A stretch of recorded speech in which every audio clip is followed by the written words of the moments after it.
Hey, I'm Yonik, and it's Christmas time, viewers.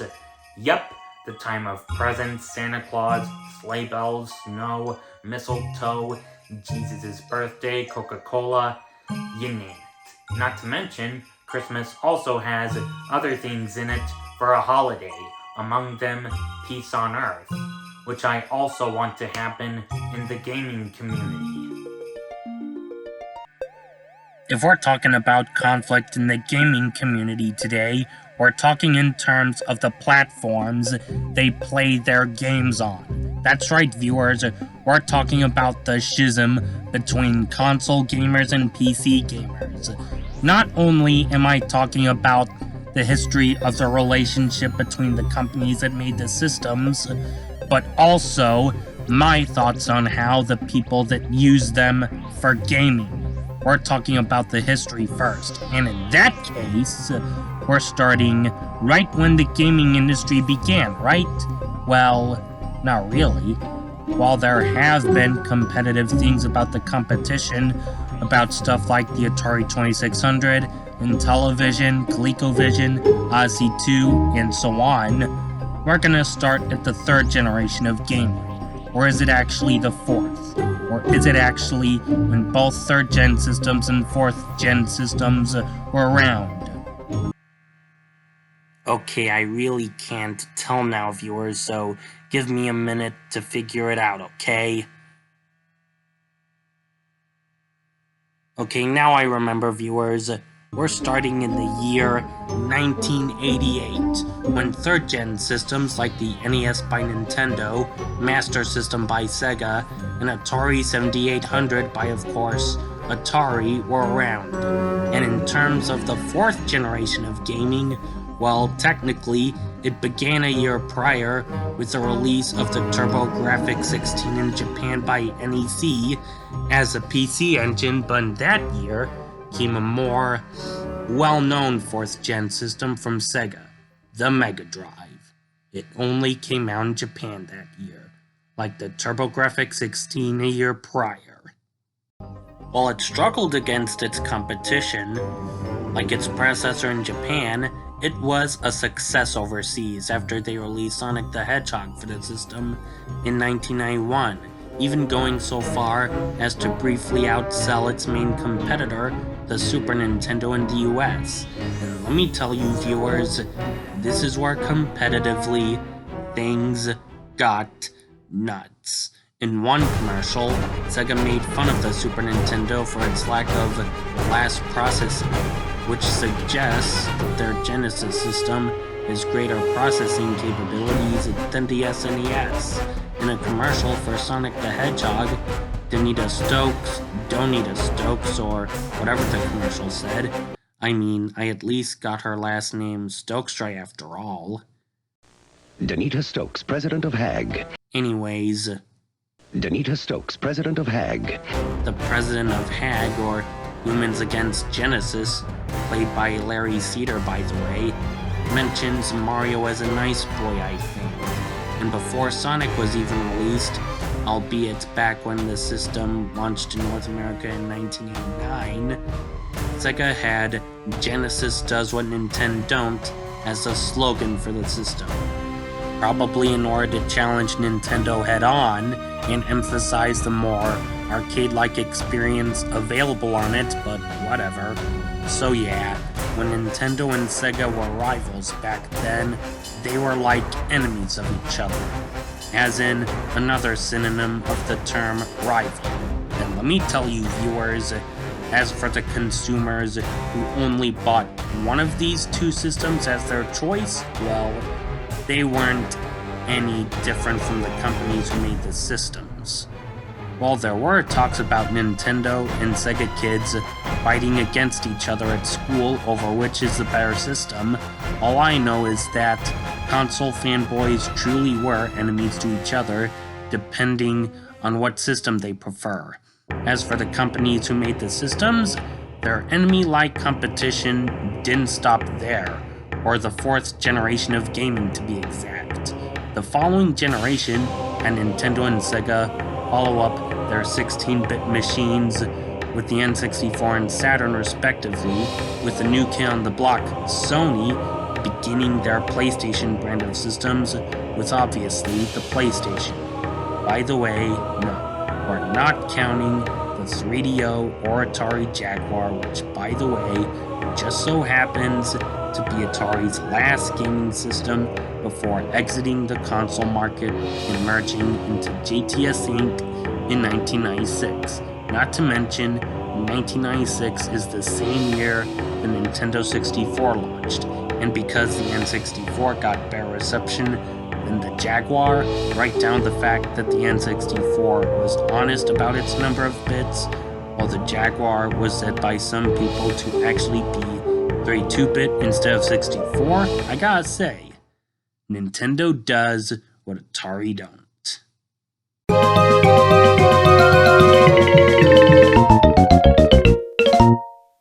Anyways, back then, or the 5th generation of gaming to be exact, Sega still acted like they, Nintendo and Sony, were enemies to each other, and I have proof in 2 Sega Saturn commercials, with one mocking the N64 and another mocking the PlayStation. In Sega's anti-N64 commercial, they called Nintendo Pretendo and claimed that their Saturn has more games than the N64. And in their anti-PlayStation commercial, they called a PlayStation Plaything and claimed that their Saturn is more powerful than the PlayStation. Let's say that back then, Sega might have been sad and angry, both in tears, because their Saturn system sold awfully compared to the competition. As for the system's fanboys back then, well, I think their opinions on different systems match those of the company, so I don't think I need to go into that any further, but I do know this: even if being a rival is like being an enemy, an opponent, or whatever, you don't necessarily need to be entirely against him, her, or it. In fact, it's okay to appreciate your rival's strengths in general.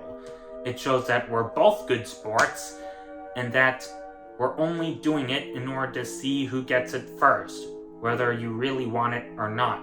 And let me tell you, viewers, I'm not just saying this for a reason I'll explain later on in this video, but also to inform you all that there does exist a time in which console makers actually didn't treat each other like enemies, and that all they want to do about themselves is to see who gets more popularity in the gaming industry.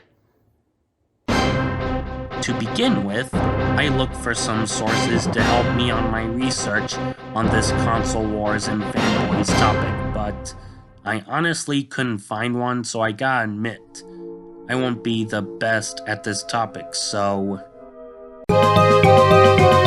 Anyways, I think they, or the console companies to be exact, started to treat each other like just competitors as opposed to enemies at the latest, at the start of the 8th generation of gaming when Nintendo launched their Wii U system in 2012. In 2015, in the middle of the Wii U's life cycle, Nintendo's president at the time, Satoru Iwata, died at the age of 55 via complications from bile duct cancer. Not only did Nintendo of America decide not to post anything on social media that day in honor of Mr. Iwata, but also their rivals, Microsoft and Sony, mourned their loss of a president of a gaming company as well. And let me tell you, folks, that ain't all. Nintendo participated in Xbox's 15th and 20th birthdays by congratulating them for their achievements, and after the latter birthday, Xbox openly praised Nintendo's Breath of the Wild, like everyone back when the game came out in 2017. Microsoft let their characters Banjo and Kazooie in Nintendo's Super Smash Bros. Ultimate, with the game's director, Masahiro Sakurai, not being afraid to persuade gamers to play their games on Xbox, and last but certainly not least, crossplay. Repeat, crossplay. Not only do all three console companies, along with PC and mobile gaming companies, support it, but also, back when PlayStation decided not to add crossplay support for their PlayStation systems back in 2018, not only did Nintendo and Microsoft promote crossplay via trailers about and stuff, but also they teamed up to troll Sony for not allowing crossplay in their systems. When you look at the history of the console wars and stuff like that, after knowing all of this, damn, have we come a long way since this. And what if you don't have blast processing? Now we know that console companies used to treat each other like enemies, but now they treat each other like just competitors. So, since they changed, that means the fanboys and fangirls who own these systems have changed as well, right?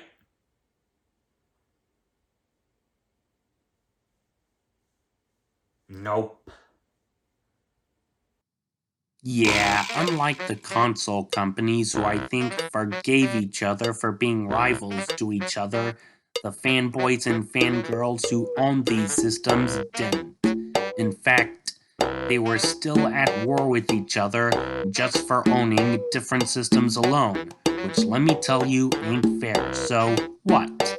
You're telling me there was never a time when console fanboys respected the rivals of their beloved gaming console brand? Damn it. Okay, I'm now done talking about the history of the relationship between console companies. But wait a minute, viewers. Wait a minute. That's not all, because it's now time to talk about my feelings on the people who use them for gaming. To begin with, like I said, it ain't fitting. I mean, it doesn't match that console companies can get along, but not the fanboys who bought the systems. I mean, sure, console companies don't get along all the time, but the fanboys do the opposite all the time. How about for once, console fanboys and fangirls will actually get along despite owning different systems? That would be nice, right? No? Well, even then, it ain't right to go against a rival of your choice console brand solely for being a rival to your choice console brand. If you can only afford a console from one company, you don't need to go against its rivals. That's like going against a different country and its movies solely because you don't live there. You don't need to go against a country's content solely because you don't live in that country. Not to mention, you only buy that console to play video games. And if you can't get a certain game you want because it's exclusive to what you don't have, going against it is just stupid. You're only buying the system to play the games, not to worship the damn thing like it's a sacred item created by God himself. Not to mention, when I use the term gaming when mentioning how fanboys participate in it, I usually do it in quotations because sometimes they don't even use the systems for gaming. I think they just use it as a sacred idol created by God and treat the competition like it's an unholy item created by Satan himself. Guys, people only use the system for gaming, not for worship, so wake up. Besides, if you can afford a console from a different company, nothing's wrong with it. Owning two consoles by different companies won't cause some catastrophe to your life or any other like that. Me, I can afford multiple systems from different companies, and I was never affected by it. Besides, your choice system isn't your deity or your family, and its rivals aren't the devil, Hitler, ISIS, or any other evil stuff like that. On about me, well, let me tell you, viewers, no, I was never a console fanboy in my life. I never went against a rival console company just for being a rival console company because I knew that would be stupid. And let me tell you, viewers, in terms of my choice gaming brand, well, first it became Nintendo, then it became Xbox, and then it became Nintendo again. However, not only is there more to that, but also, it's not to say that I went against a rival console company just for being a rival console company because, like I said, I knew it was stupid. However, I don't know if I'll be releasing a video about that in the future or not, but if I do, it will definitely be for another day. So, I'll let you know, okay? Anyways, in terms of conflict between console fanboys and fangirls, I'm doing console brands as in the companies who makes both the handhelds and consoles as long as they are made by the same company, so I don't need to go into further detail about the relationship about consoles and handhelds, but alas, we're also including the PC Master Race camp. And fortunately, no more, because I won't go further here. About the history of the relationship between PC gaming and console gaming, well, here's my knowledge of it. It's basically the same as the one solely about the console makers, except the PC doesn't have just one developer, and I didn't see or hear of any comment about console gaming from PC gaming companies. And if you want more about it, I'm honestly sorry because I don't know much more about it. Anyways, about PC gaming fanboys and fangirls, well, they're no different from console fanboys and fangirls. They go against console gaming for not being like PC gaming, and that's it. Maybe it has something to do with PCs being better at functioning than consoles in terms of gaming, but just because it's best doesn't mean you need to not own other stuff. In fact, apparently, there exists stuff that make consoles welcome in this world, like lack of customization. Their elitism for PC gaming makes them the second worst group of gamers in my book. The third worst would be Nintendo fanboys, who I think gaming literally needs to be only like Nintendo and that's it, and their elitism to Nintendo in every way. And the single worst, that would be, believe it or not, worse than console fanboys and fangirls who, depending on what system they have, only like that brand and go heavily against the competition. Console fanboys and fangirls in reverse, who hate one brand of gaming consoles so much and appreciate the competition for no reason. Repeat, no freaking reason whatsoever. To be honest, viewers, at most, I had some experiences with these console fanboys and fangirls explaining some issues with the accuracy, not that I'm aware of. But the same people in reverse, I definitely went in there. An example of that would be a YouTuber named Phoenix Wright Nintendo Switch Master Race, or at least something like that. I can't find it anymore now, probably because I think he learned his lesson, but back when I experienced his content, his elitism against the Xbox brand angered me. For he didn't even show me a reason for him to hate the Xbox brand in the first place. Yeah, you can now see why they're the worst ones. So why am I making this a Christmas video, you ask? Well, Christmas is Jesus' birthday, right? Well, given that and his relation to peace on Earth is nice and can do for a birthday present to him. So I think the same should happen to the gaming community, especially to console fanboys and fangirls. So I want them to stop being elitists and start appreciating the competition in order to add up for more peace on Earth. And there you have it, viewers, my Christmas message to the gaming community. I hope you all liked it. Earlier in this video, You knew I said that console makers now appreciate each other for their achievements in the industry, right? Well, back in November 2020, the release month for both the Xbox Series X and S and PS5 systems, the head of Xbox, Phil Spencer, openly despised console fanboys, even going so far as to claiming them to be the worst things about gaming in general. Not to mention, he openly describes them as fans of one console who want to see others fail. See what you're doing wrong, fanboys and fangirls? That sums up this whole situation nowadays. It's not fair that console companies can get along today without their fanboys doing the same thing. Fanboys and fangirls like that in general aren't uncommon though, for there do exist fangirls and fanboys in other fields like science fiction, superhero comics, sports, science, and the fate of Clayton Carmine in Gears of War 3. For some reason, to be honest, I don't think I'll be dealing with their troubles, so I'll just stick with the gaming ones. And by the way, I think the rest should do the same thing. Finally get along and appreciate the competition.